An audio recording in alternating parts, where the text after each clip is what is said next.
Welcome. I'm Julie Bacon, and you're listening to the Mindset Coaching for Handlers podcast, a podcast for dog handlers who are on a mission to achieve big goals. Here I share lessons, insights, personal stories, and tools you can apply during your next show, trial, or test to help you strengthen your mental game and hopefully cue more consistently. Be sure to check out the show notes where you'll find details about the episodes, plus important links, including the link to the Dogged Planner and Workbook created just for handlers on a mission. So if you're ready to improve your competitive mindset, get out of your own way, and connect with your dog like never before, then it's time to get comfy, bring an open mind, and work your mindset. Hey there, and welcome back to the podcast. All right, this week we're going to talk about a few sneakier ways that comparison makes its way into our mindset and therefore the damage it does when it's there, okay? We're going to talk about two in particular, but right now I'm just going to let you know I reserve the right to, entertain another tangent as it comes up. So there's two things that have come in recently. One is from a client conversation, and the other is from my new Ask the Q Coach form that I have out there. The link is in my show notes, where you can submit a question anonymously if you like, or put your name on it. Doesn't matter. And I will answer it either on my Facebook page or right here in the podcast. And this one seemed like it deserved a little more attention. So we're going to cover two different ways, these two specific ways that I think that people start having issues or problems show up, but they actually really can be drawn back to comparison. So in some ways, spoiler alert, these are related to comparison, okay? So the first one we have is from a client conversation, and it takes into account the fact that we are sitting here in May, and we are whittling down the days and weeks until the qualifying period closes, the January 30th qualifying date for the AKC Invitational, which take place in the championship week in Orlando in December. And so, tensions are running high, right? Competition is fierce. People are really trying to scramble and make sure that they're in those top spots. And some are even scrambling to make sure they are the number one dog, whether that be for their regular division or the preferred division. I mean, there's a lot going on, okay? And it's an exciting time or it's a stressful time. It just kind of depends how you look at it and what your perspective is and how everything's going. But what's interesting, or the conversation that we had the other day that came up, is how much everybody is worried now about everybody else, right? Other than yourself. So again, another spoiler alert, eyes on your own paper, but we'll get there. So, the issue is of course we have with more technology, we have more visibility into some of the other dogs. For some people, they don't have to wait until the AKC updates their database and that they can run a report online. Instead, they're able to tap into secretary results or things that are posted and, keep an eye on other people and other point totals, right? And so it can make people kind of nuts, right? And because everybody is, especially in those tight races, or if you're really trying to either get in, you're the number 6 dog and you're trying to make sure that you get into that number 5th spot, or you're going for the top spot this year, or whatever it is, it can make everybody a little bit nuts, and it starts to change the focus into what the other person is doing instead of what just you are doing, right? Back in the days when this was all handled and, some paper with a pencil or something, probably never, but anyway, go with it. There was probably less opportunity to obsess about other people's rankings because you couldn't see it as easily. But the more secretaries use more technology, the more people share on social media, the more links that are available, et cetera, the more access we have to the whole picture. And by doing that, we have access, or maybe opportunity, to make ourselves crazy by focusing on someone else's results, right? And I get it. Your position, your rank may be relative to someone else's success. All right. And we don't want anyone to fail. That's not how we roll here. That is not Q Coach philosophy. Q Coach philosophy is that there is plenty to go around for everyone, plenty of green ribbons. Lots of cues. Your success is determined against how you did last weekend, and so on. Now, that said, this is one of those times that it does bring up, but I have to be in the top 5. Whereas normally on a weekend, you don't have to be in the top 5. You can get your double Qs, you can get your points, you can take your stickers and your ribbons and go home very happily and stop for ice cream to celebrate, right? And you can do all of that whether or not you place, whether or not you win. But this is a ranking, right? There's going to be a 1 through 5 and a preferred dog potentially, right? And maybe there's a number 1 dog and maybe you'd really like to do that. And let's not even get to the point where we get to the event and we want to place or make finals or get the breed medallion, right? We're not even there yet. Okay. It is still May. Okay. It's a couple seasons to go. So, but let's talk about what that does. Obviously, it brings about more pressure. All right. Anytime we're in that situation and we have a goal that is time sensitive, we definitely feel and we definitely do to ourselves, we increase the pressure, right? We do that to ourselves. We're like, oh my God, I only have so many more chances, so many more times in the ring, et cetera, et cetera. And on a rational basis, these are true facts. So we really start to feel that pressure and we really start to learn how we handle that pressure. And this goes for whether or not you're trying to qualify for a big event or you're just, feeling the pressure of it's the end of the year or you're planning to take the summer off or whatever it is that you're feeling a time pressure. Sometimes it's an older dog. Sometimes it's like, this might be the last time we get to go or we get to do this thing, right? So these external pressures, we start to say, yeah, but look at this rational reason that I am using to justify my wackiness. Okay. And I say wackiness with all the love, and hugs and, trying to lighten things as I can, because we do get a little wacky when we start to entertain all of these other thoughts and all of these other inputs.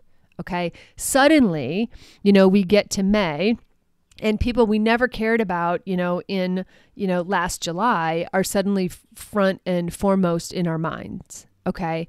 And what that does is when we entertain pressure, we entertain all of these other data points and all of these other influences on our run, we start to compare, but we also start to change how it is that we're running.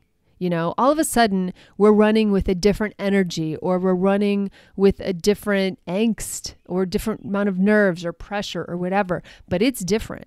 It is different sitting here in May than it was in August, right? When the time period had just kind of restarted.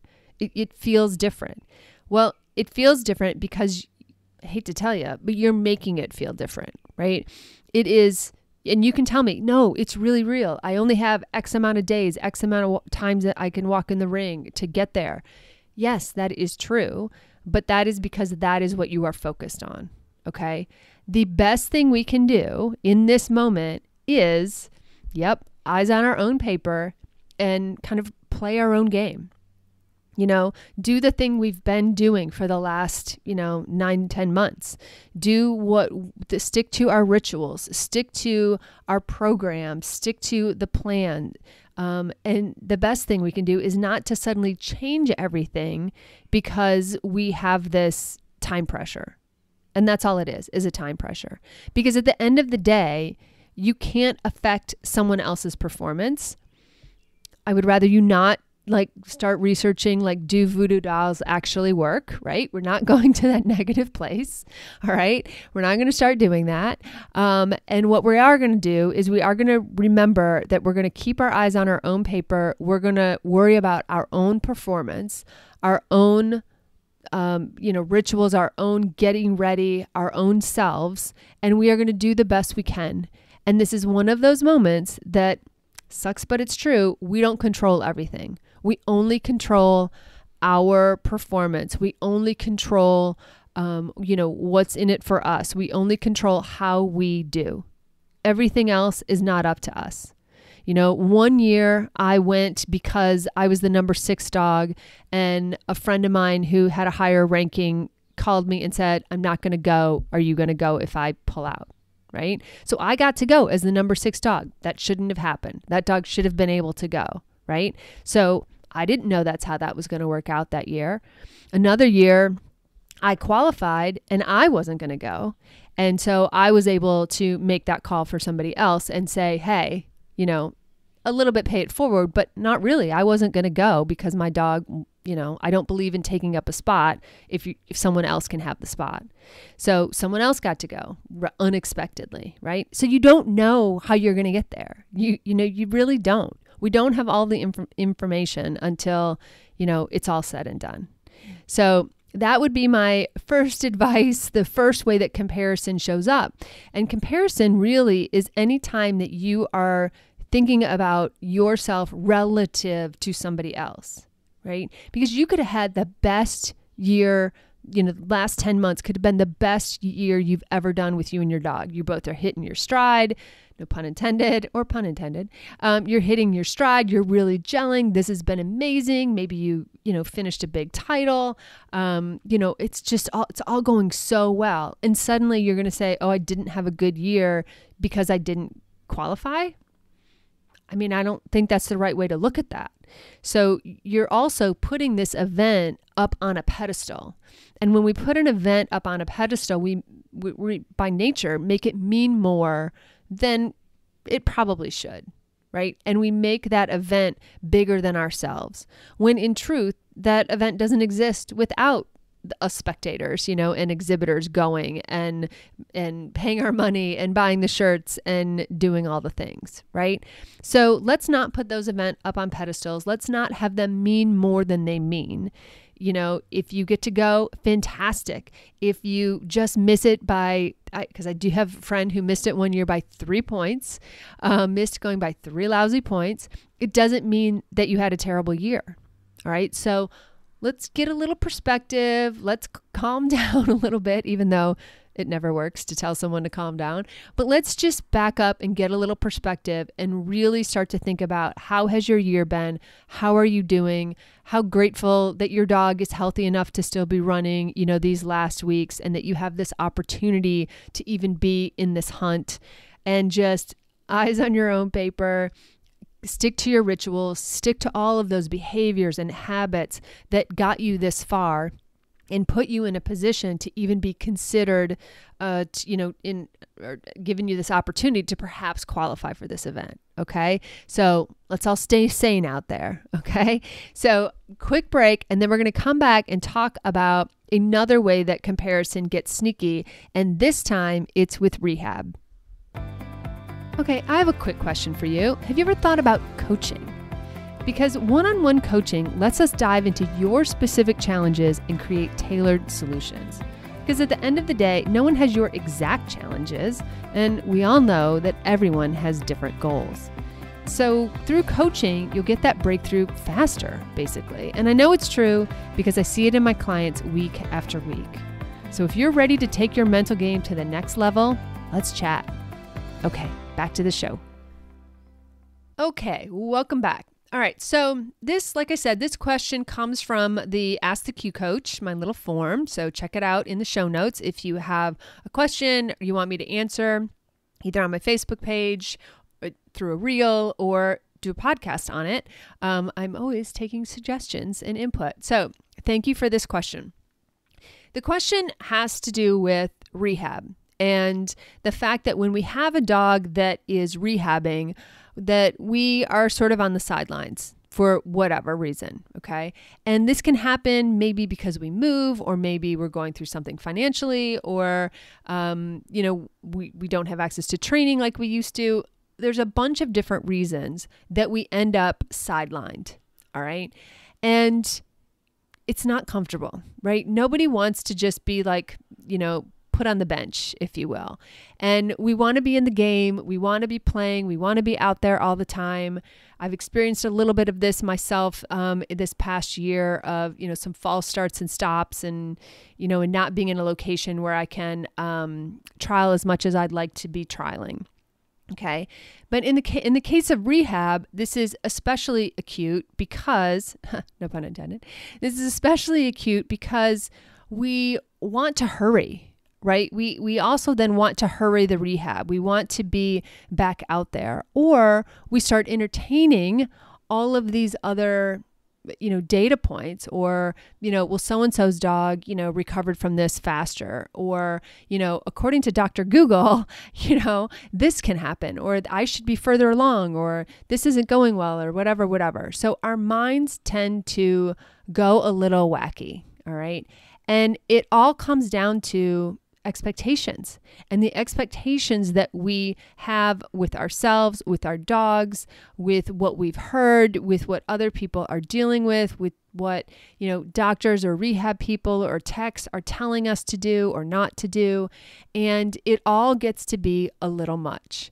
And at the base of it, at the root of it, which is really what you have to ask yourself. This is the time to ask the 7 whys, that I've talked about before. Like when you say, well, I'm so upset. I can't believe, I can't be trialing this week. And you keep asking yourself why. And you ask yourself why 7 times. So you answer the next layer of the question, then you ask yourself why. So I'm super upset. I can't be trialing this weekend. Why? Well, I really like to go to this trial. Why?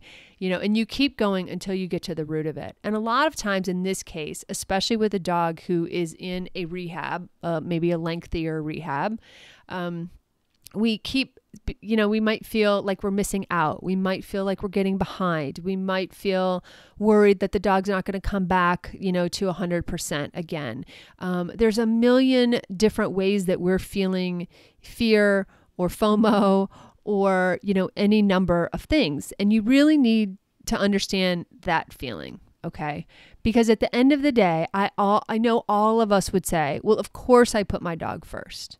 All right. Well, if that's true, then you need to do the rehab, and you need to take your time, and you need to listen to the smart people, and you need to listen to your dog and the feedback that they're giving you about their progression. And you need to understand that, it's a time thing, and you've got to put the time in and do the exercises and do all the things in order to come back. Right. I have personal experience, like many of us. I've brought a dog back from a dorsal laminectomy. That dog also then had a broken toe and 2 TPLOs. So we did some rehab in our time.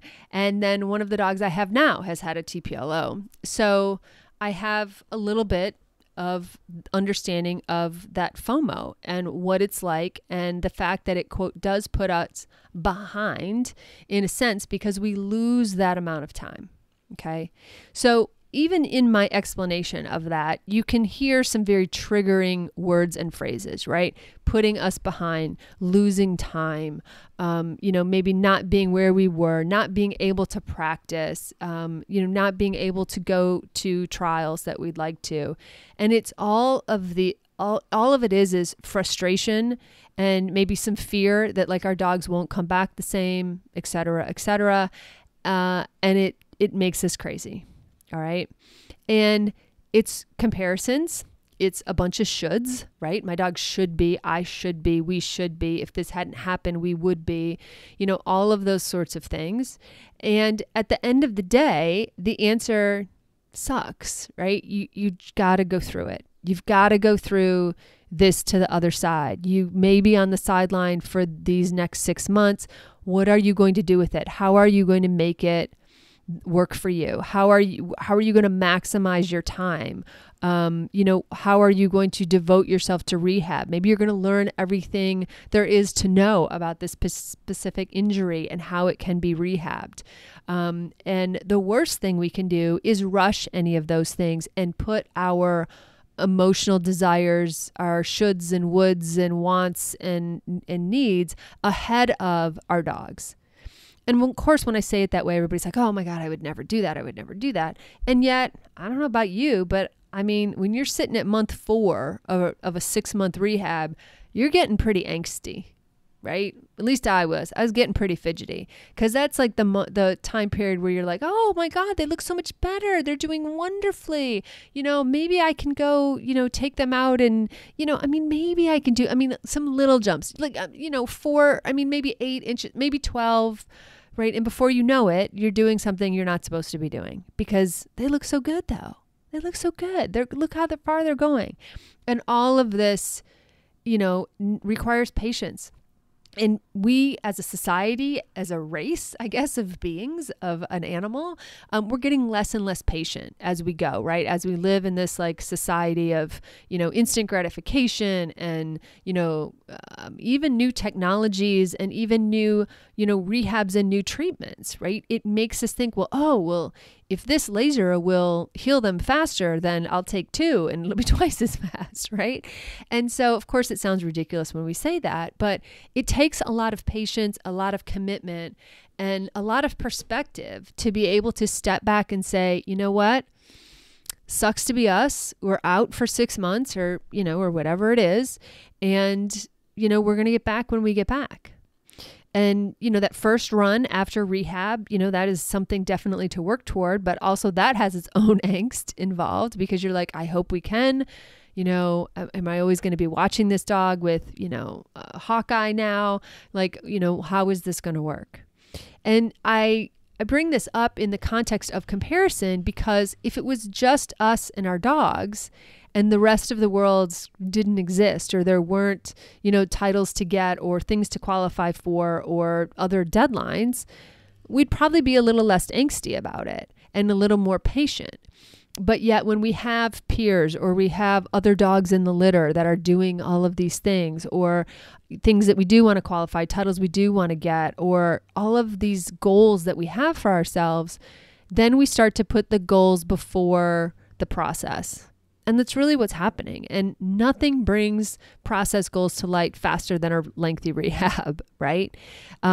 Because it's slow, and it feels really slow when you're in it, and, different points of that process. I know with my, the last TPLO, we were doing great, and we were, everything was going well. And then 3 weeks out, something weird happened that still none of us know what occurred. And that set us back a little bit. Right. And then I'm like, oh my God, what is that going to mean? Does that mean it's not 6 months anymore? Is that 7 months? And my brain goes crazy. And what does that mean in the context of a dog's life? Even my dogs, who have a arguably shorter life than a lot of yours. What does that mean in that context? It's a month, or it's 2 months or whatever it is. Okay.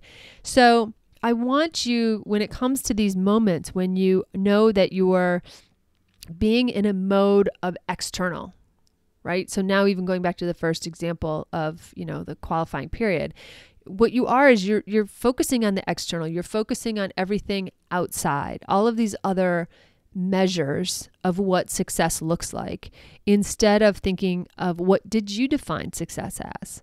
I will say that probably the first surgery that one of my dogs had, that first rehab, which was the dorsal laminectomy, probably was the most patient I've been in a rehab, because it was all new to me. And he was only 4.5 at the time, and I had never gone through something like this. So kind of ignorance was lovely in that moment, because I was more patient. I was like, all right, well then this is what we're going to do. And And I had fewer goals. Not because I didn't have a list of them, but because I had different expectations. There were people that were telling me that, like, he's never going to get off the couch after this. Like, they're going to fix his back, but he may never get off the couch. Great. It was a great story. He came back to still jump 24. He came back to finish his draft titles and all of this stuff and pull a lot of weight and things like that. And did that until his first TPLO, when I dropped him back to preferred. So it was a fantastic success story, but I was a very different dog mom in that moment, because I didn't know what I didn't know. Whereas the last TPLO, right? Where's my punch card? The last TPLO, I was way more angsty about it, because I had all these expectations. I've done this twice before. I know how this is supposed to go. I've done the rehab plans. Yes, I even have them laminated, like And, and if something went wrong, then I was really thrown. I was like, no, this is not supposed to go like this. I have a plan. This is how this plan is supposed to go. So we get thrown off, right? All of those things, coming back to what I was saying, are external. We're comparing against these external expectations, these expectations of things that happen to other people or happen to different dogs. And it really tests our ability to not compare, to stay in the moment and really keep our eyes on our own paper. So I think that is my theme today, eyes on your own paper. And I just want to remember that when we hit up against those things and we start feeling frustrated or sad or fearful or whatever emotion, don't run away from that emotion. Don't be so fast to run away from that, or just I want you to try to sit with it and really ask the 7 whys. Ask yourself why. Why do I feel like that? Well, why am I saying that? Or what's underneath this? What's underneath there? And I know that, for a lot of people, well, what if we run out of time? What if, I'm afraid, Keep going until you uncover that, because everything else is just a reaction, right? And we don't want to react. We want to respond. We want to be more thoughtful. We want to understand what's in our mindset. We want to understand, okay, well, if this is the real thought, can I replace this thought? Can I have a better thought? Can I recommit to my rehab plan? Or can I recommit to my own rituals, my own way of running my dogs? And I can't worry about how everybody else is doing, right? Because it's about me and my dog, right? It's just about the two of us right now. And it's only about the things I can control. I can't control everything. So that's where I want you to get back to. But in these moments when we're being pretty emotional, it's harder. And that's why we need to sit back and we need to, if journaling is a good way through it, or if talking to yourself in the car is a good way through it, or, going for a walk and talking it out with your dog, or whatever it is, that you can sort through these thoughts and emotions until you understand and recommit to your why. Like, why are you doing this in the first place? What is the most important thing about you and your dog and your relationship?